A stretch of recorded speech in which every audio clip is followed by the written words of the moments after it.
The dusty plains of Wyoming stretched endlessly under the scorching sun of 1887, where the sound of gunfire had become as common as the whistle of prairie wind through the sagebrush.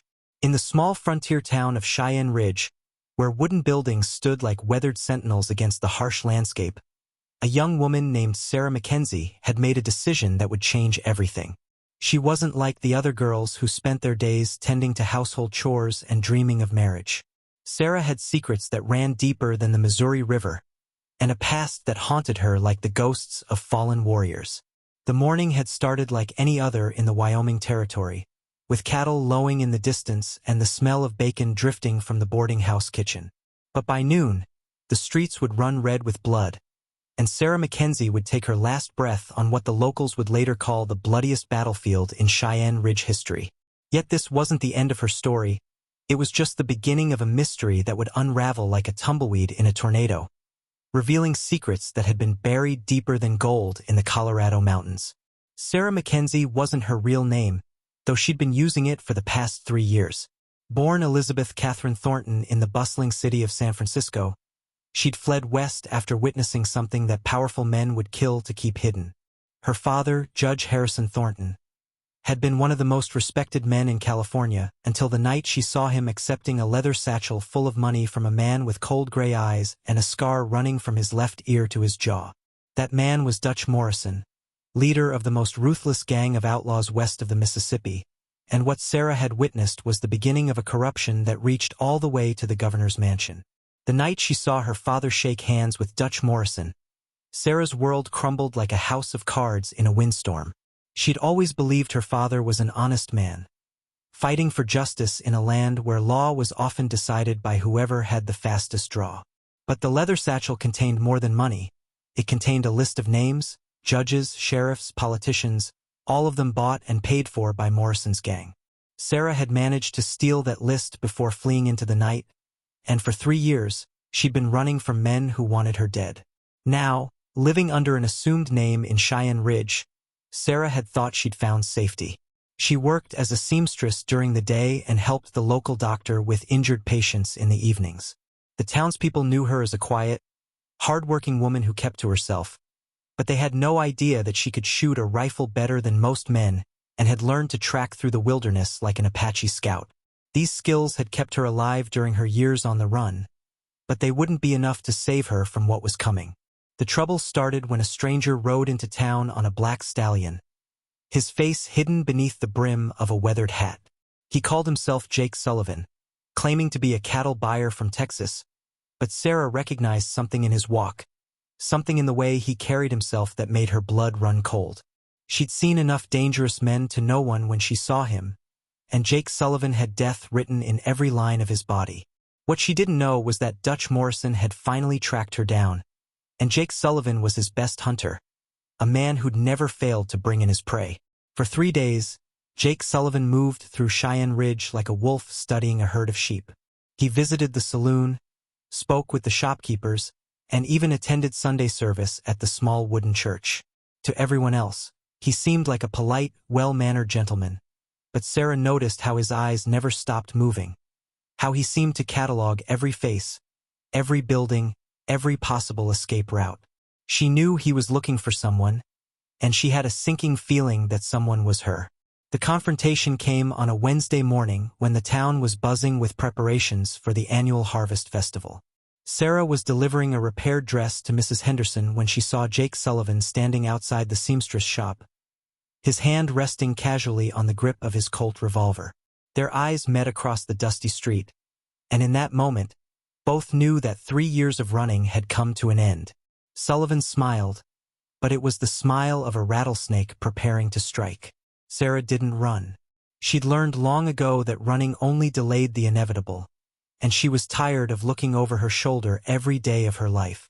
Instead, she walked calmly back to her small room above the seamstress shop and retrieved the Winchester rifle she kept hidden beneath her bed. She also pulled out a small leather pouch that contained the original list she'd stolen from her father's study, the one that could bring down some of the most powerful men in the West. If she was going to die, she'd make sure that list survived her. The showdown happened at high noon, just like in the dime novels, but this wasn't fiction. Sarah Mackenzie walked out into the middle of Main Street, her rifle held ready, facing Jake Sullivan, who stood 50 paces away with his hands hovering over his twin Colts. The townspeople scattered like leaves in a windstorm, taking cover behind buildings and peering out from windows and doorways. The only sounds were the creaking of the wooden buildings in the wind and the distant call of a hawk circling overhead. But Jake Sullivan wasn't alone. As Sarah stood in the middle of the street, she saw movement in the shadows between buildings. Morrison's entire gang had come to Cheyenne Ridge, at least a dozen men with rifles and revolvers, all of them positioned to cut off any escape route. She was outnumbered, outgunned, and trapped, but Sarah Mackenzie had never backed down from a fight, and she wasn't about to start now. The battle that followed would be talked about in saloons and around campfires for decades to come. Sarah proved that she hadn't survived 3 years on the run through luck alone. Her first shot took down Jake Sullivan before he could clear leather, and her second dropped one of Morrison's men who was trying to flank her from behind the general store. She moved like a ghost through the smoke and chaos, using every doorway and water trough for cover, making every bullet count. For 20 minutes, the streets of Cheyenne Ridge rang with gunfire as Sarah fought against impossible odds. She wounded 3 more of Morrison's men and managed to reach the cover of the blacksmith shop. But she was running low on ammunition and bleeding from a bullet wound in her left shoulder. More importantly, Dutch Morrison himself had finally shown his face, stepping out into the street with a sawed-off shotgun and a look of cold fury in his gray eyes. Morrison was older now than when Sarah had first seen him in her father's study.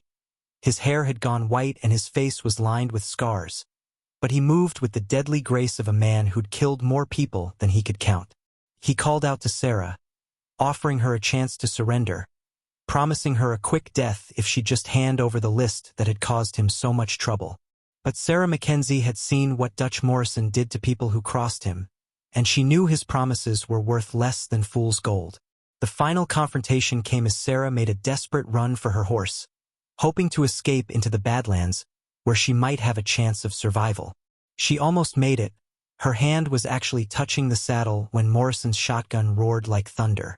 The impact spun her around and dropped her to the ground, her rifle skittering away across the dusty street.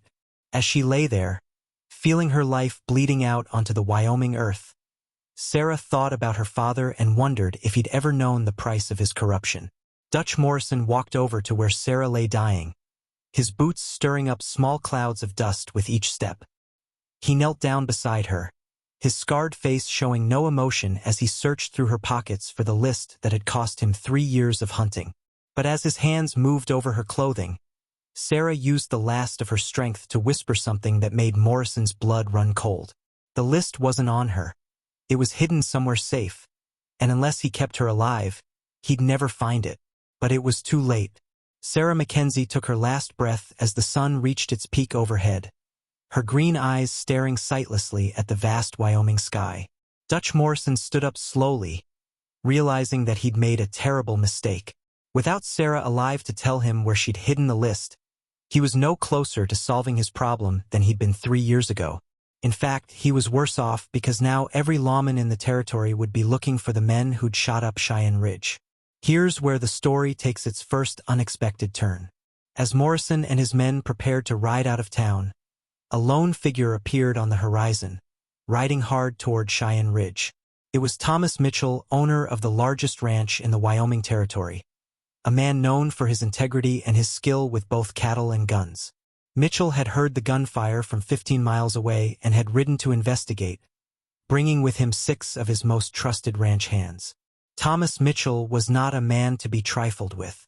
Standing 6 feet 4 inches tall with shoulders broad enough to carry a full-grown calf, he'd built his ranch from nothing through hard work and careful planning.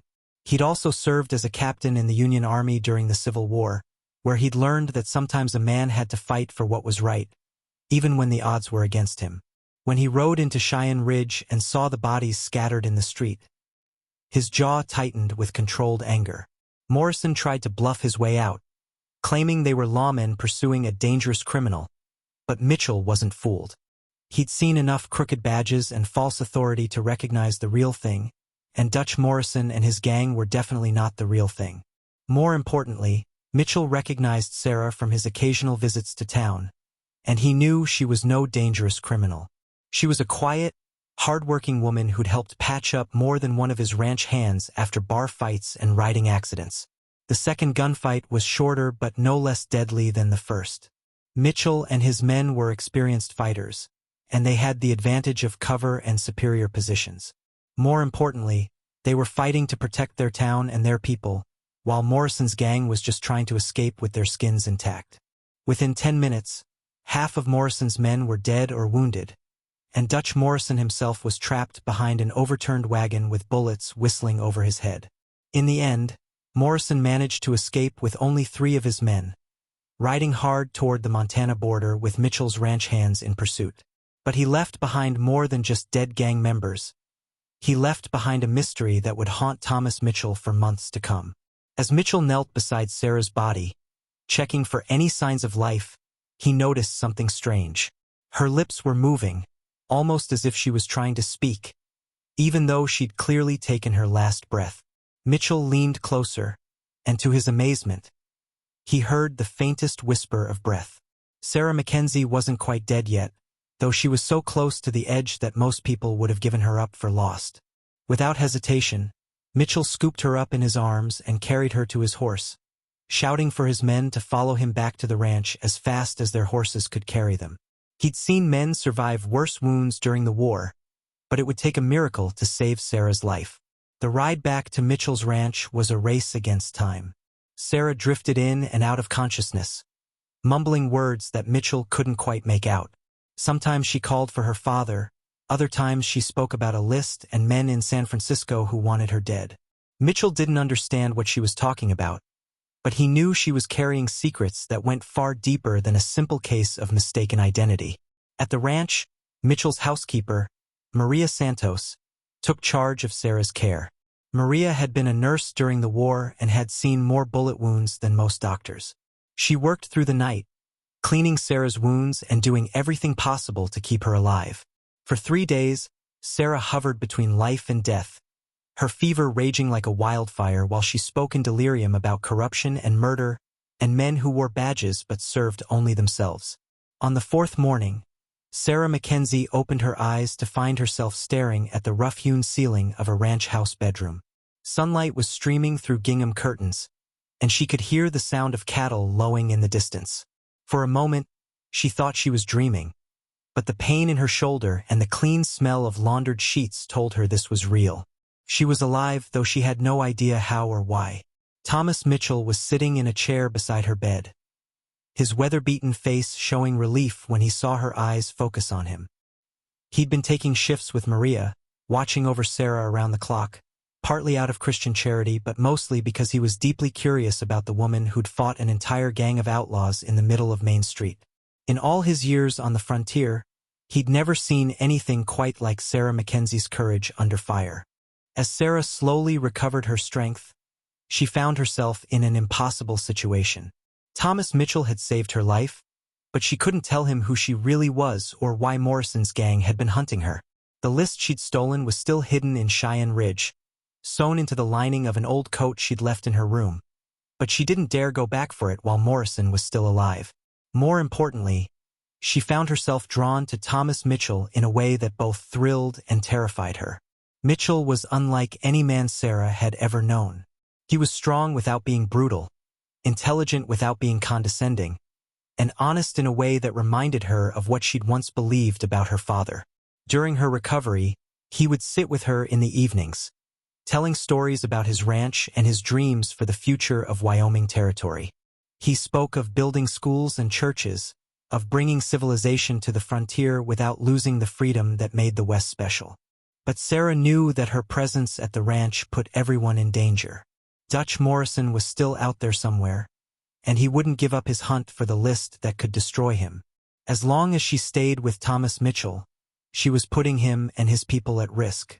The honorable thing would be to leave as soon as she was strong enough to travel, but she found herself reluctant to give up the first happiness she'd known in 3 years. The decision was taken out of her hands when one of Mitchell's ranch hands rode in with disturbing news. Dutch Morrison had been spotted in the town of Buffalo Creek, about 50 miles north of the ranch. He was asking questions about a woman matching Sarah's description, and he was offering a substantial reward for information about her whereabouts. It was only a matter of time before someone connected Sarah Mackenzie with the mysterious woman who'd been staying at the Mitchell Ranch. That night, Sarah made her decision. She would leave the ranch before dawn, taking one of Mitchell's horses and heading for the Colorado Territory where she might be able to lose herself in the mining camps and boom towns. She would take nothing with her except the clothes on her back and the small derringer that Mitchell had given her for protection. The list would have to stay hidden in Cheyenne Ridge, at least until Morrison stopped looking for her. But Thomas Mitchell had other ideas. When Sarah crept out of the ranch house in the pre-dawn darkness, she found him waiting for her in the barn, already saddled and ready to ride. He'd anticipated her decision and had made one of his own. If Sarah Mackenzie was determined to run from Dutch Morrison, she wouldn't be running alone. Mitchell had faced down Confederate cavalry and grizzly bears, and he wasn't about to be intimidated by a gang of outlaws, no matter how notorious they might be. Sarah tried to argue with him, tried to make him understand that Morrison would kill anyone who stood between him and what he wanted, but Mitchell's mind was made up. He'd seen what Sarah was willing to do to protect innocent people, and he wasn't about to let her face that kind of danger alone. Besides, he'd been thinking about what she'd said in her delirium, about corruption and lists and powerful men who bent the law to their own purposes. Maybe it was time someone stood up to men like Dutch Morrison. As they rode through the darkness toward Colorado Territory, Sarah finally told Thomas Mitchell the truth about who she was and what she'd been running from. She told him about her father's corruption, about the list of names that could bring down a network of crooked officials, and about the 3 years she'd spent looking over her shoulder, never staying in one place long enough to feel safe. Mitchell listened without judgment, understanding now why Sarah had fought so desperately in the streets of Cheyenne Ridge. But their journey to Colorado was interrupted by an unexpected encounter that would change everything once again. As they stopped to water their horses at a creek near the Montana border, they were surprised by a group of riders approaching from the south. Sarah's hand went immediately to her gun, expecting to see Dutch Morrison and his remaining men, but these weren't outlaws. They were United States Marshals, and they were looking for Elizabeth Catherine Thornton. The lead marshal introduced himself as Deputy Marshal William Hayes, and he carried with him a warrant for Sarah's arrest on charges of theft and conspiracy. It seemed that Judge Harrison Thornton had reported his daughter missing, along with certain valuable documents from his office. According to the warrant, Elizabeth Thornton was wanted for stealing confidential legal papers and was considered dangerous and unstable. The marshals had been tracking her for months, following a trail that had led them from California to Wyoming. Sarah found herself in an impossible position. She could tell the marshals the truth about what she'd stolen and why, but without proof, her word against her father's would carry little weight. Judge Thornton was a respected figure with powerful friends, while she was a fugitive who'd been living under an assumed name for 3 years. Even if the marshals believed her story about Morrison and the corruption network, they would still have to arrest her and let the courts sort out the truth. Thomas Mitchell stepped forward, vouching for Sarah's character and offering to post bail for her release. But Marshal Hayes shook his head. The charges were too serious, and the warrant specifically stated that Elizabeth Thornton should not be released on bail. She would have to return to California to face trial, and given the political connections involved, Mitchell suspected that Sarah might not survive long enough to see the inside of a courtroom. It was then that Sarah made a decision that surprised everyone, including herself. Instead of trying to run or fight, she agreed to go with the marshals voluntarily, but only if they would make a detour through Cheyenne Ridge first. She told them about the list hidden in her old room, claiming that it contained evidence of a conspiracy that reached from California to Wyoming. If the marshals would retrieve that list and examine its contents, she promised to cooperate fully with their investigation. Marshal Hayes was skeptical, but Thomas Mitchell's reputation carried weight even among federal law enforcement.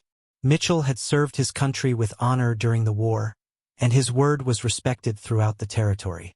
After some discussion, Hayes agreed to the detour, though he warned that any attempt to escape would result in immediate arrest and transportation to California in chains. The return to Cheyenne Ridge was like returning to a ghost town. Word of the gun battle had spread throughout the territory, and many of the residents had temporarily relocated to safer areas until the threat of Morrison's gang had passed. The seamstress shop where Sarah had worked stood empty, its windows boarded up and its door secured with a heavy padlock. But Mitchell had friends in town, and it didn't take long to gain access to Sarah's former room. The list was exactly where Sarah had left it, sewn into the lining of an old traveling coat. Marshal Hayes examined the documents carefully, his expression growing more serious with each name he recognized. The list contained not just the names of corrupt officials, but detailed records of payments, dates of illegal transactions, and evidence of a conspiracy that reached all the way to the territorial governor's office. If the information was accurate, it represented the largest corruption scandal in the history of the American West.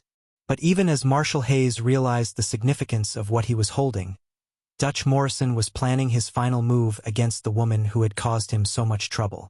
Morrison had never left the Wyoming Territory. Instead, he'd been watching and waiting for Sarah to surface. His network of informants had told him about the Marshals and their destination, and he'd positioned his remaining men around Cheyenne Ridge for one last attempt to silence the only witness who could destroy him. The attack came at sunset, just as Marshal Hayes was preparing to telegraph his superiors about the evidence they'd discovered. Morrison's men struck like wolves, surrounding the small group of lawmen and opening fire from multiple positions. But this time, Morrison had underestimated his opponents. The federal marshals were experienced fighters, and Thomas Mitchell had brought several of his ranch hands as backup. The battle that followed was fierce but brief, ending with Morrison's remaining gang members either dead or captured. Dutch Morrison himself made one final desperate attempt to kill Sarah, charging across the street with a knife in his hand when his guns ran empty. But Sarah Mackenzie was no longer the frightened young woman who'd fled San Francisco 3 years earlier. She'd learned to fight, learned to survive, and learned to stand up for what was right. Her single shot dropped Morrison in his tracks, ending the threat that had dominated her life for so long. In the aftermath of the battle, Marshal Hayes sent word to his superiors about both the corruption network and the woman who'd exposed it. The evidence Sarah had preserved was overwhelming, and within weeks, arrests were being made from California to Colorado. Judge Harrison Thornton was among those charged, his reputation and career destroyed by his daughter's courage in preserving the truth.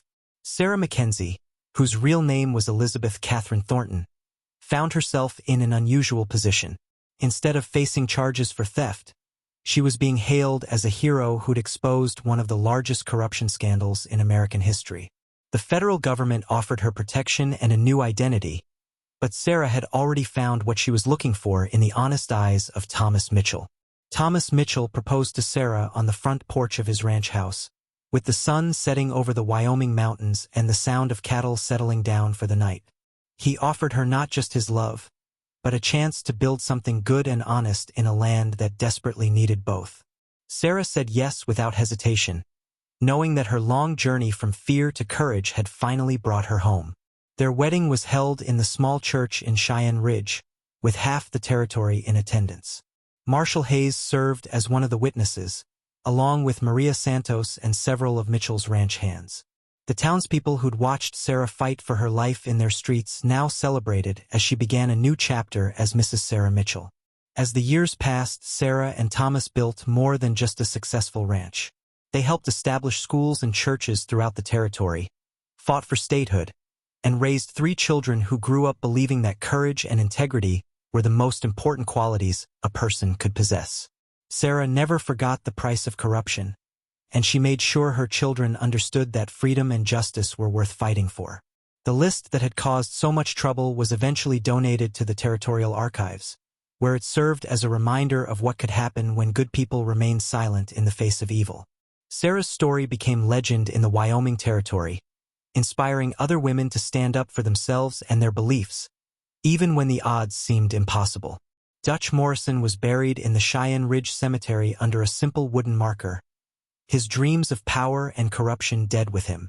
The network he'd helped build crumbled within months of his death, as honest lawmen and politicians worked to clean up the mess left behind by years of systematic corruption.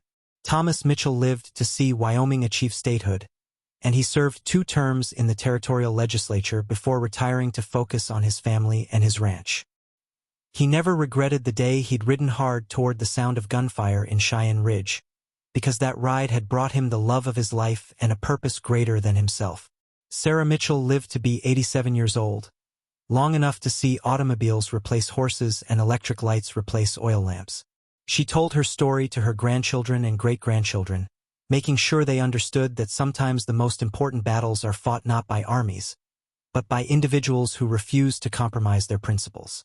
The girl who'd taken her last breath on a battlefield in Cheyenne Ridge had indeed opened her eyes in a rancher's arms, but more than that, she'd opened her heart to the possibility that even in the darkest times, courage and love could triumph over fear and corruption. Her story became part of the legend of the American West, proving that heroes come in all forms, and that sometimes the most unlikely people can change the course of history. In the end, Sarah Mackenzie's greatest victory wasn't surviving Dutch Morrison's bullets or exposing her father's corruption. It was finding the courage to trust again, to love again, and to believe that tomorrow could be better than today. That lesson echoed through the generations, inspiring countless others to stand up for what was right, no matter the cost. The Wyoming Territory that Sarah and Thomas helped build became a state founded on principles of equality and justice, where women could vote and hold property, where corruption was met with swift justice, and where the weak were protected by the strong. It wasn't perfect, but it was honest, and for people who'd seen the alternative, that made all the difference in the world.